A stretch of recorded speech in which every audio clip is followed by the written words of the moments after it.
దేశ ప్రజలను ఇట్లా ఇరికించినటువంటి పరిస్థితి చూస్తూ ఉన్నాం. ఎందుకు చెప్తా ఉన్నాం అంటే ఇది 1996 సెప్టెంబర్లో మొదలైనటువంటి ప్రక్రియ.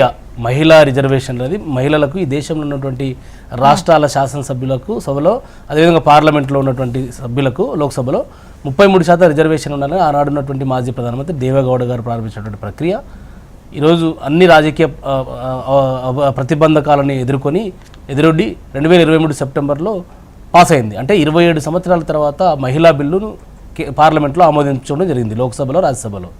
కానీ కేంద్ర ప్రభుత్వము ఒకటి చేయాల్సి ఉండే, నిజంగా మహిళల పట్ల చిత్తశుద్ధి ఉన్నట్లయితే 2023 సెప్టెంబర్లో రెండు సభల యొక్క ఆమోదం సంపూర్ణమైన మెజారిటీతో 2/3 కంటే కూడా ఎక్కువ మెజారిటీతో ఆమోదం పొందింది. అన్ని రాజకీయ పార్టీలు సమర్థించినాయి.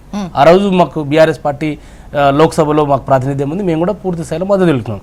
మహిళా రిజర్వేషన్ని అమలు చేయాలని చెప్పేసి పార్లమెంట్లో బిల్లు ఆమోదించాలని చెప్పేసి ఆనాడు తెలంగాణ తొలి ముఖ్యమంత్రి ఉద్యమ నాయకుడు ఉద్యమ రథసారథి కేసీఆర్ గారు అసెంబ్లీలో తెలంగాణ రాష్ట్ర అసెంబ్లీలో రెజల్యూషన్ పాస్ చేసి కేంద్రానికి పంపించి మా యొక్క మహిళల మీద ఉన్నటువంటి మా చిత్తశుద్ధి కమిట్మెంట్ని బీఆర్ఎస్ పార్టీ కేసీఆర్ గారు ఆల్రెడీ ప్రూవ్ చేసుకున్నాం. మేము మహిళా రిజర్వేషన్కి పూర్తి స్థాయిలో మద్దతు ఉంటుంది, జరుగుతుంది కూడా. మాకు రాజ్యసభలో పెడితే కూడా మా పార్టీ సభ్యులు ఓట్లు వేస్తారు.